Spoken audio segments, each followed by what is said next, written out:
Hello and welcome to my video on Warren G. Harding.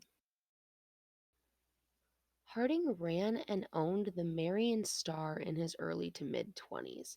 This paper was seen as being very unbiased, although Harding himself would later join the Republican Party. He was quoted during this time as saying, "There are two sides to every story. Get both." The people around him at this time in his life would describe him as charming, handsome, and flirtatious. He was basically your classic ladies' man. He was also a people pleaser and did not like confrontation at all. In 1891, Harding married Florence Mabel Kling de Wolfe. She was 5 years older than him and already had a child, which was very unusual for the time. Many people believe that they got married because she motivated and challenged him to become a better person. Enter Carrie Phillips, the wife of Harding's best friend. The two met in 1905, and there started a deeply romantic relationship that lasted nearly 15 years. Philip's family later brought forward thousands of letters depicting every moment of their relationship.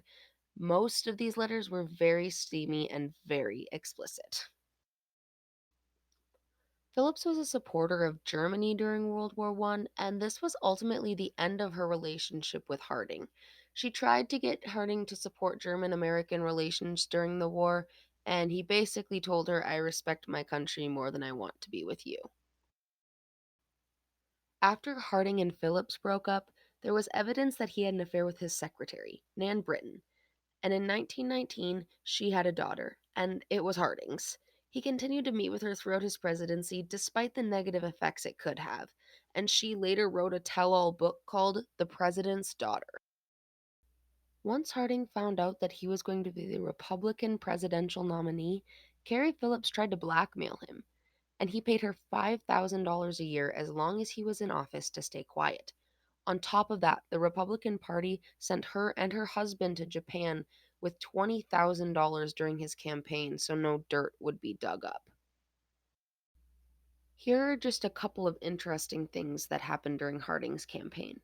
His wife Florence went to a psychic, and that psychic told her that he would win but would die before the end of his first term. Remember that. And he is also the first president to utilize celebrities in his campaign. Many silent film stars openly show their support for Harding. During his presidency, Harding was very involved with the media. He got a dog right away and made it into the first dog. The first dog that was very popular and everybody knew. He gave lots of radio speeches and was actually fairly open about his affairs with the media while not actually admitting to them. He was quoted as saying, "Good thing I'm not a woman. I would always be pregnant. I can't say no." Harding did get a few things done while president, including but not limited to establishing the first 40-hour work week, and he actually welcomed African Americans into society, which may not seem like a big deal now, but was huge for the time. Now, the Teapot Dome scandal. This was a huge scandal in Harding's career. There was a fear that America was running out of resources, and the US had set aside large amounts of oil to fuel the Navy in case we went to war. Albert Fall, the Secretary of the Interior, got control of the oil reserves shifted from Navy control to Interior control, and in return, he would give up around $5 million in hush money.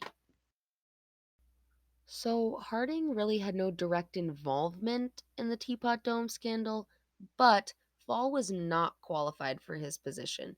It was that boys' club idea of staffing of, well, you're my friend, so you should get a seat, right?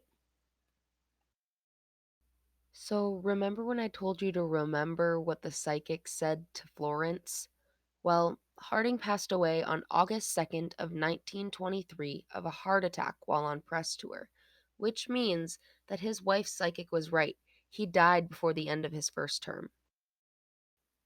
Thanks for watching my video on the 29th President, Warren G. Harding.